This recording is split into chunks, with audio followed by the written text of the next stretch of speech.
Buenos días, chicos y chicas de cuarto año del Huergo de Teoría del Conocimiento. Espero que estén muy bien. En la semana pasada dijimos vamos a ir renovando el pacto semana a semana. Bueno, pasó una semana, hoy es martes, estamos todos acá de nuevo, eso ya es motivo de celebración. Eh, eh, la clase pasada estuvimos trabajando, fue la primera clase que vimos sobre la tercera de las formas, parece un trabalenguas, la tercera de las formas de conocimiento que vamos a ver en detalle, que es el lenguaje.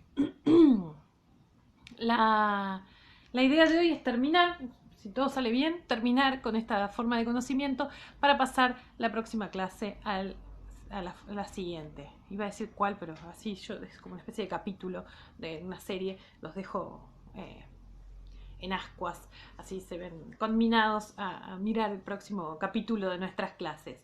Estábamos en la página 141 del libro, la página 153 del PDF. Habíamos hablado sobre la naturaleza de nuestro lenguaje. Lo último que hablamos fue sobre también la elaboración de la gramática, el sentido de la elaboración de una gramática en tanto sistema simbólico. Les dije que hoy íbamos a continuar con el apartado muy concreto, que es algo que está bueno porque lo vimos también cuando vimos percepción sensorial, digo bien, que es el caso concreto de la lengua de señas, ¿no es cierto? ¿Y qué pasa? Digo, algo que suele suceder en la clase de lengua es el cuestionamiento de si la lengua de señas es efectivamente una forma de lenguaje o alguna otra forma alternativa, ¿no? Ahora vamos a analizarlo, aunque asumo que en relación a las cosas que estuvimos hablando en otra oportunidad, ustedes ya deben tener la respuesta. La lengua de señas y los sordos. El ingenio creativo de los seres humanos en el uso de la comunicación simbólica queda bien demostrado en la lengua de señas de los sordos, que se comunican con un sistema totalmente simbólico, con una gramática creada a través de movimientos en el espacio. Otra vez, y esto ya lo habíamos visto, el sistema de la lengua de señas es un sistema enteramente, por supuesto, simbólico, representativo, pero simbólico, que tiene su gramática propia. Y de hecho, tiene también su variedad lingüística, ¿sí? No es la misma la lengua de señas que se habla en Argentina, por eso se habla de LSA, la lengua de señas argentina, que la lengua de señas que se habla, por ejemplo, Estados Unidos, ¿sí? Cada uno va a tener su particularidad, su modulación, su propio vocabulario y también sus propias características gramáticas, ¿sí? Eso termina de completar la idea de si eso no es un lenguaje, ¿no? Sigo. Lejos de ser una mera colección de gestos, la lengua de señas es una lengua completamente simbólica. A las personas que pueden oír les resulta difícil concebir algo así, tan diferente de su propia forma de hablar.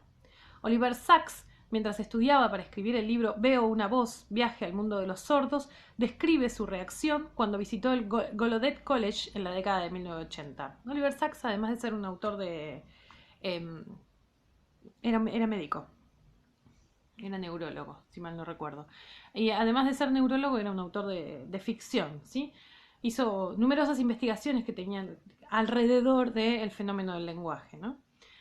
Dice Sachs, nunca había visto antes una comunidad entera de sordos, ni me había percatado, aunque en teoría lo sabía, de que la lengua de señas puede ser un idioma completo, tan apto para hacer el amor o seducir como para dar discursos o para las matemáticas. Tuve que ver clases de filosofía y de química en lengua de señas. Tuve que ver a todo el departamento de matemáticas trabajando en un silencio absoluto. Tuve que ver poetas sordos, poesía en lengua de señas en el campus y el alcance y la profundidad del teatro de Gallaudet. Tuve que ver la maravillosa escena social del bar de los estudiantes con manos volando en todas las direcciones en cientos de conversaciones independientes.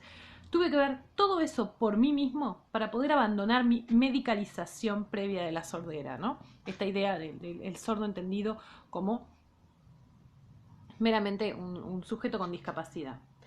Como consecuencia de la decisión del Congreso de Milán de 1880 de prohibir la lengua de señas e imponer la educación oral, ¿se acuerdan? Esto lo hablamos cuando vimos percepción oral, percepción sensorial, ¿no es cierto?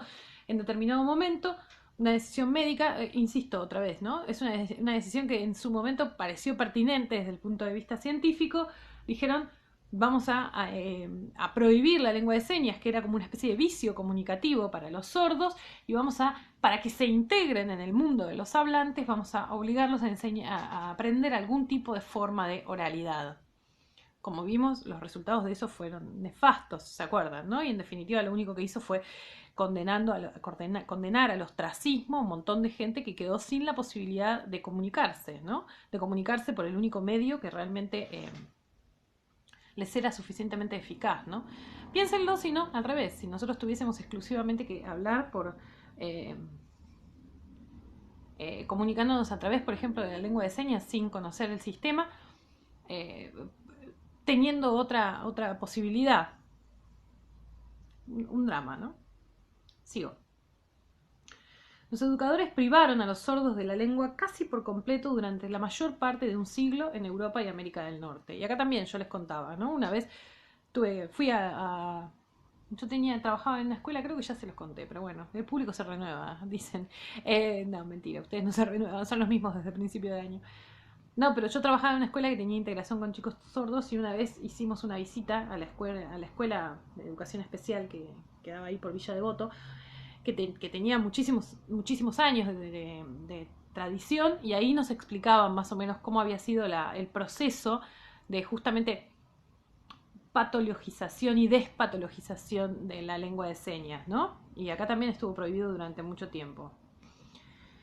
Esta decisión sirve como ejemplo de las consecuencias de creer un conjunto particular de afirmaciones de conocimiento cuando se está en una posición de poder para la toma de decisiones. Esos educadores, que no eran sordos, creían que lo mejor para los sordos era forzarlos a integrarse en la corriente principal de gente que se comunicaba a través del sonido. Las consecuencias de su decisión y de no haber hecho una evaluación de seguimiento. Esperen que me perdí la página. Para ver si estaban equivocados, fueron devastadoras para los sordos. No solo perdieron la posibilidad de una educación eficaz, sino también la lengua que los conectaba con otras personas. Tremendo, ¿no? Las historias son trágicas. El lenguaje en la escritura. La lengua escrita está tan integrada en nuestra experiencia cotidiana con el lenguaje y es tan fundamental para nuestra forma de aprender e intercambiar ideas que es difícil imaginar nuestra vida sin ella. Aunque las tradiciones orales de transmisión del conocimiento incluían un enorme caudal de información y comprensión, la escritura abrió nuevas posibilidades que han transformado nuestro conocimiento. No podemos nosotros concebir hoy cómo es la vida sin la escritura, ¿sí? Sobre todo porque la escritura cambió también nuestra forma de comunicarnos con el legado de lo anterior, ¿no? Ustedes piensen que qué lento avanzaba el conocimiento compartido en el mundo cuando no se disponía de la herramienta de la escritura, ¿no? Y todo era mediante la transmisión oral o, en el peor de los casos, mediante el permanente redescubrimiento de las cosas. En realidad muchas veces se entiende a la escritura como si fuese, y no lo digo esto por yo dedicarme a esto, lo digo desde una perspectiva un poco más objetiva. Muchas veces se entiende la escritura como si fuese una simple herramienta. Bueno, es algo que sirve para comunicarnos con otros que están a distancias lejanas, pero en realidad lo que sirve sobre todo es para dejar un acervo cultural para el futuro, ¿sí? Para evitar que otras personas tengan que hacer lo mismo que hicimos nosotros para llegar a determinadas conclusiones y determinados conocimientos. Eso es invaluable. Y no existe el progreso en la sociedad sin la herramienta de la escritura. Y piensen, sino el rol que tuvo, ya ni siquiera la escritura, ¿no? La tecnologización de la escritura, que fue la invención de la imprenta, el rol enorme de dinamismo y de vitalismo que le imprimió a los avances que surgieron a partir de ella, ¿no? O sea, a partir del invento de Gutenberg. Es formidable en realidad pensarlo desde esa perspectiva. En realidad es lo que nos conecta con el pasado, la escritura, ¿no? Lo que nos conecta de forma más fehaciente. También es cierto que gracias disponiendo de la herramienta de la escritura, hemos abandonado buena parte de nuestro uso de la memoria. Siempre cuando damos, y eso les debe haber pasado a ustedes, cuando damos los grandes poemas orales de la historia, la Ilíada y la Odisea, a los alumnos y a nosotros mismos, ¿no? Nos cuesta creer que eso en algún momento haya sido elaborado de alguna forma de memoria por los aedos, los poetas que iban por ahí contando la historia. Si bien es cierto que tenían sus reglas para reelaborar esos poemas cada vez que los iban diciendo, lo cierto es que tenían una memoria descomunal porque no tenían la escritura, porque no había otra cosa, ¿no? La, la escritura es también una forma de descansar la mente, ¿no? De dejarla descansar, de dejarla en reposo. Seguimos. Los antropólogos han sugerido que el desarrollo de la tecnología de la escritura influyó incluso en nuestra forma de pensar. Y acá viene algo que a mí me resulta formidable, ¿no? No es solo ya, fíjense, hablamos, primero dijimos, no es una herramienta. Ahora decimos, está incluso moldeando al pensamiento, ¿sí? Vieron que eso cuando ustedes lo vieron en lingüística, en tercer año también lo deben haber hablado, ¿no? O sea, se puede pensar a la lengua como si fuese una herramienta. Durante muchos siglos se pensó de esa manera. Bueno, la lengua es una suerte de herramienta que nos sirve para, otra vez, para comunicarnos con los otros, para poner en orden nuestras ideas, para dar un sentido. Como si las ideas, como si acá estuviesen las ideas, acá el lenguaje, ¿no? Y acá el mundo de los otros, el mundo de la transmisión. En realidad, nosotros ahora sabemos, por lo menos desde la perspectiva racionalista, lo sabemos, que el lenguaje viene antes incluso de las ideas. Vamos a pensar determinadas cosas en función del lenguaje que tenemos, ¿sí? Por eso el hincapié en tener una buena elaboración del lenguaje. No es solo para no quedar encerrados en nuestro mundo, para que nuestras ideas no queden encerradas en nuestro mundo, sino que es, en definitiva, para tener mejor calidad de ideas, ¿sí? Con eso no hay con qué darle, ¿sí? Si tengo un mejor lenguaje, pienso mejores cosas, necesariamente, porque el lenguaje está antes que el mundo de las ideas, no es una herramienta. Bueno, lo mismo pasa con la escritura, ¿sí? No es solamente una herramienta de mis ideas, es una herramienta que está antes, perdón, es una herramienta, es una instancia que está antes de mi propio pensamiento. Jack Goody, por ejemplo, sostiene que la escritura tiene implicaciones tanto para el pensamiento como para la organización social. Al separar las palabras del contexto, el momento, la escritura convierte las palabras en cosas. La escritura nos permite, es una idea revolada filosófica, ¿no es cierto? La idea de que es la escritura la que convierte a las palabras en cosas, ¿no? La escritura nos permite almacenar y examinar el conocimiento acumulado y facilita la administración política de grandes cantidades de personas. Pero, como señalan los antropólogos, las sociedades no pueden dividirse claramente entre alfabetizadas y no alfabetizadas, y es importante que las generalizaciones sobre personas y culturas sean tentativas. Es indiscutible, porque ¿qué quiere decir? Bueno, hay sociedades. ¿Qué significa ser alfabetizado? ¿Se es alfabetizado por completo? ¿No se es alfabetizado? Hay una serie de grises ahí en el medio que son muy difíciles de dirimir, ¿no es cierto? De discriminar. Así que las generalizaciones, ustedes saben que nosotros acá en teoría del conocimiento vivimos como en una permanente paradoja, ¿no? Porque buscamos las generalizaciones, pero por otro lado desconfiamos de ellas. Las generalizaciones suelen inducirnos a errores y en este caso también puede ser uno de esos. Es indiscutible que la escritura cambió el conocimiento. Ya sea que la usemos para comunicar información e ideas en contextos sociales o en nuestras áreas de conocimiento, la posibilidad de intercambiar conocimiento más allá del contacto cara a cara y de archivarlo para consultarlo en otro momento ha configurado la forma en que construimos conocimiento. Lo ha configurado, es algo previo a eso, ¿sí? Es previo a la construcción de nuestro conocimiento. Lo ha dotado de una forma determinada, ¿sí?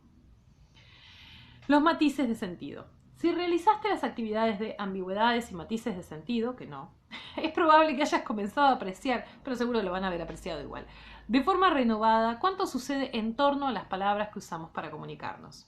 Como dice el poeta T.S. Eliot, las palabras se deslizan, patinan, perecen, decaen con la imprecisión, no se quedan en un sitio, no se quieren quedar quietas. Sin dudas las palabras nos han permitido construir nuestro conocimiento, pero ¿qué sentidos intentan fijar y qué sentidos les dan otros millones de personas que las leen y las interpretan? ¿Podemos hablar de un sentido inequívoco, de un sentido quieto, de un sentido estanco de las palabras? No, las palabras siempre parecen, esto que dice T.S. Eliot, ¿no es cierto? Parecen siempre deslizarse un poco, ¿no? Evitar esa cosificación. Hay gente que vive esto creo que también lo hablamos, hay gente que vive esto como una tragedia. Para mí no lo es parte de la riqueza de la experiencia de estar vivos, ¿sí? Nuestras lenguas son indudablemente formas sorprendentes de conocer, pues nos permiten compartir conocimiento. Pero ¿cómo podemos compartir todo con palabras que decaen con la imprecisión? Hacemos diversos intentos para fijar y sostener el sentido central de las palabras. En primer lugar, mediante las definiciones. Si queremos estar seguros de que todos estamos hablando de lo mismo cuando intercambiamos ideas, verificamos nuestra comprensión básica. Muchas discusiones se frustran porque los participantes no se dan cuenta de que están entendiendo de maneras diferentes un mismo concepto clave o una palabra central. Mira los debates sociales sobre la pobreza y el desarrollo, y ni hablar de la economía, la libertad o la guerra. Ya hemos hablado en este libro de la verdad como una de las palabras que se entienden de formas muy diversas, y bien podríamos agregar conocimiento. Cuando una palabra sencilla como vela, ¿se acuerdan que habíamos hecho el juego, el juego con la palabra vela en la clase pasada? Puede ser tan cambiante como cuando la manipulamos. Qué resbaladizo se entorna el terreno cuando queremos hablar de los grandes conceptos que dan forma a nuestra comprensión del mundo. Por eso, y esto ya es un shade nomás para la aprobación de la materia, por eso siempre en teoría del conocimiento, vieron que ustedes, la instancia más importante de aprobación tiene que ver con el ensayo, ¿no es cierto? Ustedes tienen un título prescrito que eligen de una lista de 6. Bueno, y siempre es conveniente ver cuáles son las palabras clave de ese título y meditar en relación a cómo vamos a entender esa palabra clave, ¿sí? Cómo vamos a estar entendiendo, por ejemplo, el concepto de validez, ¿sí? Y si bien no desarrollarlo eso en el ensayo, sí dedicarle unas palabras mínimamente, ¿sí? Porque las palabras, este tipo de palabras sobre todo, si todas las palabras se deslizan, diría T.S. Eliot, mucho más estas palabras que tienen conceptos tan huidizos, tan difíciles de capturar, ¿no es cierto? Entonces siempre es bueno por lo menos sentar en los límites de este ensayo. Cuando yo hable de validez voy a estar hablando de esto, ¿sí? Sigo. Cuando definimos términos, estamos tratando de usar símbolos de nuestro lenguaje para precisar otro símbolo específico. Definir es per se una tarea exclusiva del lenguaje, ¿sí? Porque debo, con un tipo de sistema simbólico, caracterizar otro símbolo, ¿se entiende? De ahí su dificultad, ¿no? Las definiciones son enunciados dentro de un sistema de símbolos, como los movimientos de un gran juego lingüístico, en el que cada pieza depende de las otras. Llamamos significado denotativo, esto también lo vieron en el tercer año, de la palabra al significado primario de una expresión, o en los casos con múltiples significados centrales, vela es un sustantivo o un verbo con sentidos diferentes, significados denotativos. Llamamos significados connotativos a los matices del sentido que surgen cuando usamos la palabra en contextos particulares. ¿Se acuerdan, no? Esto en tercer año, el significado denotativo de una palabra es el significado, si se quiere, más literal, más transparente. El significado connotativo es todos aquellos sentidos que se disparan a partir de la utilización de esa palabra. Las connotaciones de una palabra son las que le dan su sabor o su halo de sentido. No podríamos pensar en el ejercicio de la literatura sin los significados connotativos, ¿no? La forma con que nos relacionamos con la... Ay, hoy tengo la lengua trabada total. La forma con que nos relacionamos con la ambigüedad de la lengua, sus imprecisiones de sentido y sus connotaciones, depende de la naturaleza de la comunicación y del tipo de conocimiento que estemos intercambiando. En algunos campos, la precisión es crucial. Los científicos se preocupan por definir los términos con precisión para usar la palabra correcta de manera exacta, o, en vez de utilizar el lenguaje, optan por el uso de números o de otros conjuntos de símbolos. ¿Se acuerdan cuando vimos lógica, no es cierto? Decíamos, es un sistema simbólico que usamos para justamente evitar todas estas posibles dispersiones del sentido. Algunas disciplinas, como por supuesto la matemática o también la lógica, precisan de esta carga muy, muy precisa. Precisa. Bueno, pero fíjense que son dos sentidos distintos del uso. Muy exacta del lenguaje. Mientras que otras, vamos a ver, no. De hecho, otras se valen de esa imprecisión. En otros campos, la búsqueda de la palabra correcta puede depender del uso deliberado de la ambigüedad. La diplomacia y la negociación, por ejemplo, a veces necesitan de los rodeos y las sugerencias sutiles, y el poder expresivo de la literatura suele descansar en el uso de connotaciones lingüísticas que suscitan asociaciones de sentido subjetivas, ¿sí? Por eso, para mí, que vengo del palo de la literatura, el hecho de que las palabras se deslicen es un deleite en lugar de una tortura, ¿sí? Porque yo no preciso la exactitud en el lenguaje, al revés, exploto los significados connotativos, ¿sí? Seguimos. Y así, en otras áreas de nuestra vida puede no importarnos mucho qué significan exactamente las palabras que usamos. En una charla amistosa, por ejemplo, la comunicación depende mayormente del tono y los movimientos corporales acompañantes y simplemente el hecho de que estemos haciendo ruidos con la boca sociablemente juntos. Bueno, habla por vos, libro. No sé, yo con mis amistades tengo charlas importantes. No, pero bueno, es verdad que muchas veces hay algunas instancias de nuestra sociabilidad, sobre todo las que tienen que ver con, por ejemplo, con el estar presentes, que se valen de otro tipo de gestos, ¿sí? Eh, el lenguaje requiere otra precisión cuando es escrito, ¿sí? Porque todo lo otro no está. Eso lo saben también ustedes de la experiencia en lengua. En conjunto, el tipo de conocimiento que queremos comunicar influye en nuestras expectativas de la lengua y las formas en que la usamos. El sentido adicional, las metáforas. Acá viene una de mis cosas favoritas. Las ambigüedades y las connotaciones del lenguaje matizan sus sentidos, pero nuestras metáforas suelen ser todavía más profundamente conceptuales. Tendemos a hablar de una cosa en términos de otra. La vida es un viaje, decimos. Ciertamente se ha argumentado que las metáforas conceptuales de nuestra lengua revelan que pensamos de ciertas formas que nos llevan por ciertos caminos del pensamiento.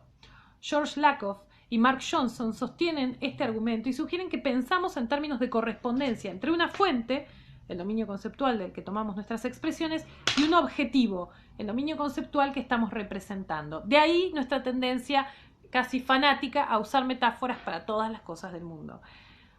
Esto no es solo de los que trabajamos desde el plano de connotativo, ¿sí? Sino van a ver ustedes en general en las definiciones y demás, la metáfora es crucial. Parece engañosa, pero en realidad muchas veces es la forma más concreta, más directa de dar con el significado total de algo. Esperen que me perdí acá. Analizaron las estructuras del idioma inglés y llegaron a la conclusión de que existen equivalentes bien arraigados en la lengua que revelan cómo pensamos de manera sistemática. Por ejemplo, identifican las metáforas de el tiempo es dinero, ahorrar tiempo, malgastar tiempo, etc. Y de la discusión es una guerra. Ganamos y perdemos discusiones. ¿Se entiende, no? Es un grupo de metáforas, digamos, ¿no? El grupo de metáforas que trabajan sobre el tiempo entendido como valor de cambio y la idea de la discusión, iba a decir la pelea, pero no son exactamente lo mismo, entendida como una guerra, como una batalla. Y sostienen que esa equivalencia metafórica es indicativa de cómo concebimos el tiempo o las discusiones. Es algo intrínseco a nuestros sistemas conceptuales. ¿Se entiende? Es algo que está, volviendo sobre las metáforas espaciales, está antes que nuestra concepción incluso de que es una discusión, ¿sí? Fíjense, no es menor lo que dicen. No es solamente algo anecdótico que usemos una metáfora, sino que construye nuestro sentido de qué significa en definitiva tiempo o discusión, ¿sí? Sigue siendo debatible si ese uso de la metáfora indica verdaderamente algo fundamental sobre cómo funciona la mente o si las metáforas particulares no son más que influencias culturales en el desarrollo de la lengua. Se entiende la polémica, ¿no? Por un lado, podríamos pensar, como dicen Johnson y Lakoff, ¿no? La metáfora realmente indica la forma en la que nuestra mente concibe determinada cosa, por ejemplo, la discusión, por ejemplo, el tiempo, y otros que dicen no, es simplemente una convención cultural sostenida durante siglos de utilización sistemática. Yo, en lo personal, no veo que las dos cosas sean tan opuestas, ¿sí? No entiendo por qué no pueden ser más o menos convergentes, ¿no es cierto? Las dos explicaciones. No puede haber cierta, podríamos pensar, representación mental que se ha traducido en siglos de una forma de concebir, de transmitir algunas ideas y algunas concepciones, ¿no? Sigo. Ciertamente no estamos obligados por la lengua a pensar en el tiempo en términos de dinero, y las metáforas pueden cambiar. No obstante, el reconocimiento de que las metáforas son parte de las extendidas expresiones idiomáticas de la lengua sugiere una influencia más de la lengua en el pensamiento. La idea esta de que la lengua está antes que el pensamiento, ¿no? Detengámonos un instante a aclarar las palabras metáfora y símbolo a las que nos referimos en este capítulo para evitar posibles confusiones con su uso en el análisis literario. Las metáforas en la literatura no son necesariamente profundamente conceptuales, aunque pueden serlo, sino que más bien funcionan como parte de la imaginería de la poesía para presentar una cosa en términos de otra, con el fin de lograr el efecto buscado en el poema. Esto se nota que no lo escribió alguien, porque lo dice como si fuese poca cosa eso, ¿no es cierto? Y esto en realidad es algo conceptual, eso mismo, ¿no? Por ejemplo, la conceptualización vívida o asociaciones evocativas. Los símbolos son igualmente un uso literario particular del lenguaje para construir asociaciones y a veces para tratar de ir más allá de los límites de lo que podemos decir con la lengua. Cuando uno de nuestros grandes poetas desarrolla un símbolo en la literatura, gana poder de sugerencia. Ya no es, como en una metáfora, una ecuación de partes, sino una unidad fusionada con resonancias que no se pueden explicar de manera racional, ¿sí? Eso lo habrán visto, por ejemplo, ustedes este año cuando vieron, supongo que ya deben haber visto, El Matadero de Esteban Echeverría, ¿no es cierto? Que vemos que tiene un carácter profundamente simbólico.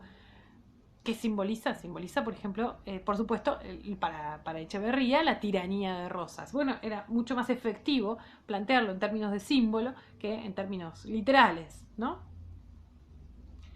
La influencia de las perspectivas en el lenguaje. No lo iba a leer esto, pero bueno, lo voy a leer. Como ya es evidente, la lengua no se limita a registrar el mundo de manera neutral, sino que crea ampliamente el sentido que le asociamos. Cae de maduro eso, ¿no es cierto? No registra el mundo, porque no es una herramienta, sino que crea el sentido social que le asignamos a las cosas. Nuestro sistema simbólico nos separa de la experiencia pura cuando la procesamos y nos permite construir sentido y comprensión. Así como nuestra percepción sensorial del mundo no es neutral ni completa, tampoco lo es nuestro lenguaje. ¿Se acuerdan? ¿No es cierto? Vimos, no hay neutralidad en la percepción sensorial. Es siempre intencionada esa percepción sensorial. Bueno, lo mismo pasa con el lenguaje. Nuestro uso de ambas formas de conocimiento se ve influido por las perspectivas culturales, políticas, religiosas, profesionales y otras desde las que las usamos. La calidad de nuestros intercambios de conocimiento depende de que seamos críticamente conscientes de la influencia de las perspectivas sobre lo que decimos y cómo lo decimos, tanto nosotros mismos como los demás. Es central esto, ¿no es cierto? Reflexionar sobre el lenguaje como forma de conocimiento requiere que reflexionemos también sobre en qué medida el lenguaje que utilizamos es producto de siempre la perspectiva, ¿sí? Insisto, no iba a leer este apartado porque nosotros ya vimos, cuando empezamos las clases, vimos en la actividad del mapa, vimos que incluso en lo más objetivo de todo, que era la representación del espacio, influía la perspectiva. ¿Hasta qué punto no será así en el caso concreto del lenguaje? ¿Sí? Si es así en la representación del espacio, imagínense cuán así es en la utilización del lenguaje, ¿no es cierto? Esperen porque me perdí. Bueno, decía, perdón, a lo que quería llegar es nuestro mandato como estudiantes de teoría del conocimiento es ser críticos con la forma en la que concebimos nuestra propia elección idiomática y la forma en la que lo conciben los otros, ¿sí? Vamos a ver que nunca es objetivo políticamente tampoco el uso, ¿no? Siempre a mí me flasheó mucho la discusión, me flashea todavía mucho la discusión alrededor de la utilización del lenguaje inclusivo, porque en el fondo lo que denota es un descubrimiento que buena parte de la sociedad no había hecho, evidentemente, que en la utilización del lenguaje hay una política, hay una concepción política del mundo, ¿sí? esta cosa que han repetido los defensores del lenguaje inclusivo a ultranza, lo que no se nombra no existe, bueno, para mucha gente es una novedad. Para los que nos dedicamos a esto, no reviste novedad alguna. Claro, es político. Ahora, bienvenido sea que todos empecemos a pensarlo de manera crítica esto, ¿sí? Se entiende lo que quiero decir, ¿no? A mí me parece formidable en realidad que se den esos debates, porque por fin estamos todos atravesando esta forma de comprender el lenguaje, ¿no? Que está libre de toda inocencia. Seguimos. Ser críticos de este modo, espero ir por ahí. Ser críticos de este modo no implica sospechar que todo es subjetivo. Nuestras emociones y valores dan propósito y contenido a nuestra comunicación. Sin embargo, para entender el conocimiento que se nos comunica y poder evaluarlo de manera adecuada, necesitamos distinguir entre hechos e interpretaciones. Debemos poder reconocer las perspectivas y entender cómo configuran la comunicación. Necesitamos saber, entender que hay una relación muy estrecha en la forma en la que concebimos, la perspectiva desde la cual analizamos el mundo y la forma en la que comunicamos nuestras ideas. Las palabras que se suelen usar para referirse a la influencia de las perspectivas en la comunicación que se suele usar para referirse a la influencia de las perspectivas en la comunicación es sesgo. Palabra para nosotros ya habitual, ¿no es cierto? Es el cuco y a la vez el gran objeto de estudio de esta materia, nuestros sesgos, nuestras limitaciones serían, ¿no? Es sesgo, pero antes de usarla hay que considerarla cuidadosamente. Un sesgo es una inclinación hacia una perspectiva u otra. De hecho, eso significa literalmente sesgo, ¿no? Inclinación. A costa de la imparcialidad, que en muchos contextos es un ideal. O sea, sacrificando la imparcialidad necesariamente lo vemos desde nuestra perspectiva, desde un costado, ¿no? En esta inclinación. Es la presencia de perspectivas que a nuestro juicio matizan una presentación de manera inadecuada. Usamos sesgo cuando esa inclinación nos parece inadecuada, ¿no? Pero ¿cuándo influyen los supuestos, los valores y la selección de perspectivas de manera inadecuada en nuestro lenguaje? La neutralidad total en la descripción de hechos, aunque fuera posible, produciría relatos que no nos dirían lo que queremos saber. Queremos saber qué sucedió, pero también por qué sucedió y cuáles son sus características importantes para la comprensión de sus implicaciones. Cualquier comunicación exige cierto grado de interpretación, ya sea en una conversación, en una investigación o en un periódico. Aparte de la investigación en las áreas de conocimiento, es probablemente en la narrativa de las noticias donde más nos preocupa distinguir entre hechos e interpretaciones. Los medios son muy criticados y la queja común es que todos son tendenciosos. Sin embargo, al poner todos los medios de prensa en un mismo saco rotulado, no neutrales, podemos estar omitiendo distinciones críticas para nuestra comprensión. Recuerda los peligros de las generalizaciones cuando usamos todos. En primer lugar, el sesgo es una cuestión de grado. La precisión y el equilibrio siguen siendo ideales periodísticos que se alcanzan de diversas formas en los distintos medios. Entonces, es verdad que existe un sesgo, es verdad que existe siempre una inclinación desde la que miramos las cosas, pero también se trata digamos, eso no invalida, digo, si yo dijera, bueno, no importa, porque total todo es tendencioso, todo es subjetivo, como dicen, eso tiende a ignorar algo crucial, algo fundamental, que es que hay grados de sesgo, hay grados en la inclinación. Se está más lejos o más cerca de la perpendicular, en definitiva, ¿no? Siempre la inclinación no es lo mismo, una inclinación que está muy lejos de la perpendicular, de la objetividad, que una que está muy cerca, ¿sí? No es lo mismo la BBC, que tiene un sesgo, por supuesto, que TN, ¿sí? Que tiene un sesgo que está bastante más lejos de la perpendicular. ¿Se entiende, no es cierto? Digo, porque también es muy fácil si no caer en el relativismo absoluto, ¿sí? Y tampoco es tan así. Si bien todas las cosas implican una perspectiva y el reconocimiento de esa perspectiva es crucial para nosotros, reconocerla en nosotros y reconocerla también en los otros, parece un trabalenguas, pero no lo es. Pero lo cierto es que no dan lo mismo todas las interpretaciones de los hechos, ¿sí? Sigo. En ese sentido, sigue diciendo el texto, algunas fuentes son mucho mejores que otras. El sesgo es también una cuestión de ubicación. En los artículos editoriales, las columnas de opinión firmadas... Perdón, esa es la alarma para recordarme que tengo que hacer esta clase. Me adelanto a mi propio cronograma, como ven ustedes.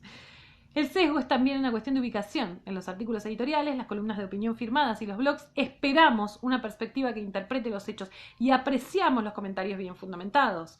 En los relatos que se manifiestan claramente como visiones personales, aceptamos la expresión activa de perspectivas, pues nos ofrecen un ángulo de los hechos. Aunque seguimos en guardia contra cualquier sesgo extremo, o deberíamos seguir en guardia contra cualquier sesgo extremo que ciegue a su autor respecto de afirmaciones y argumentos que puedan esgrimirse en contrario. Para consumir los medios de comunicación de manera crítica, no podemos esperar que las fuentes de información sean totalmente neutrales e imparciales. Es parece una obviedad para nuestra era, ¿no es cierto? Pero no podemos esperar eso porque no podríamos leer o ver ningún noticiero. Tenemos que adoptar un papel activo y buscar fuentes que sean más sistemáticamente fiables, complementarlas con otras para tener una cobertura alternativa y distinguir los hechos de las expresiones emotivas y los juicios de valor para poder evaluar estos hilos entrelazados, ¿sí? Entonces, lo que tenemos es, no tenemos que adscribir ciegamente a lo que nos dice un medio, sino lo que tenemos es que confrontar distintas perspectivas, tratar de separar hechos concretos de interpretaciones que nos puedan parecer erradas, ¿sí? Algo que se da cuando se habla de la posverdad, ¿no es cierto? Como este momento concreto en el que estamos transitando, lo que se habla también es de esto, de cómo los sujetos en realidad cuando van a los medios de comunicación van buscando confirmar lo que ya piensan sobre algo, en definitiva, ¿sí? Piensen que en realidad como humanidad estamos en un momento único. Por primera vez el sujeto, en vez de estar en déficit de información, o sea, yo necesito saber algo sobre el mundo y debo buscarlo, debo hacerme mi lugar para eso, por primera vez el mundo ofrece demasiada información y lo que tenemos es que circunscribirla, ¿no? Elegirla. Esto es inédito en la historia de la humanidad, en realidad. O sea, esto que pasa, no ahora, ya, pero que Internet ha explotado por los aires, es esto. En realidad el problema es el de la jerarquización de la información, ¿sí? Este es el desafío de nuestra actualidad, ¿sí? Voy a poner un ejemplo que no sea de nuestra realidad porque así no entro en polémicas innecesarias. Pero quiero decir, en Estados Unidos todos saben que el Washington Post, por ejemplo, es anti-Trump, ¿sí? Y de hecho hizo una campaña abierta en contra de Trump antes de que ganara las elecciones. Después le bajaron un poco el tono a eso, porque bueno, ya tenían que hacerse... Habían perdido. Pero habían hecho una campaña en ese sentido. ¿Qué pasaba? Si yo era anti-Trump, iba a buscar la información en el Washington Post. Y si yo era pro-Trump, iba a, no sé, al LA Times. ¿Sí? Es un error eso desde la perspectiva de la construcción de un conocimiento más fidedigno, más válido. Obvio que todo va a tener una perspectiva. Lo que tenemos es que tratar de matizar las perspectivas. Pero ese es el desafío de nuestro tiempo, me parece a mí. El desafío más interesante de nuestro tiempo, ¿sí? Tenemos una cantidad increíble de información y debemos seleccionarla. ¿Qué hacemos? ¿Seleccionamos exclusivamente con aquello con lo que ya sabemos que vamos a acordar? ¿Que Trump es un tarado? ¿O buscamos matizar nuestra mirada sobre eso? No para volvernos acólitos de Trump, sino para matizar nuestra mirada también de los hechos y tratar de entender el mundo desde la perspectiva de un otro, que es un poco la función de teoría del conocimiento. No sé, los dejo pensando en estas cuestiones que a mí me resultan siempre particularmente apasionantes, ¿no? Acá. Para adoptar un papel activo en el tratamiento de las perspectivas, primero realiza la actividad escritura inclinada. Es una actividad muy linda. Si la quieren hacer, es optativa. Para el día de hoy no hace falta que la hagan necesariamente. Luego extiende el alcance a las actividades de pensamiento crítico que hay al final de este capítulo en la representación y las perspectivas. No solo jugarás con el lenguaje y lo analizarás, sino también con mapas, fotografías y estadísticas y reconocerás la forma en que las perspectivas influyen en diferentes rasgos de la representación simbólica. Lo que les digo de la escritura inclinada es lo que está abajo. Es inmediatamente ese cuadro que está en la página 149. ¿Sí? Bueno, creo que hoy vamos a dejar acá. Sí. Sí, ya lo otro habíamos quedado que no lo íbamos a trabajar. Muy bien, la clase que viene nos vamos a volver a encontrar para trabajar con la última de las formas de conocimiento que vamos a ver de forma detallada. No les voy a decir cuál es, lo verán en el próximo capítulo de estas apasionantes clases de teoría del conocimiento. Cualquier duda, cualquier consulta que ustedes tengan, como siempre les digo, me escriben. Estoy corrigiendo ya las cositas que me mandaron. Les pido por favor que se pongan al día con las actividades porque eso va a ser lo que en definitiva garantice la continuidad, garantice la condición de regularidad de ustedes en la materia. ¿Sí? Cuídense, nos vemos la semana que viene. El pacto, ¿se acuerdan? Es de acá a el martes próximo. Nos vemos el martes próximo, esperemos estar todos, estar sanos y estar bien. ¿Sí? Cuídense.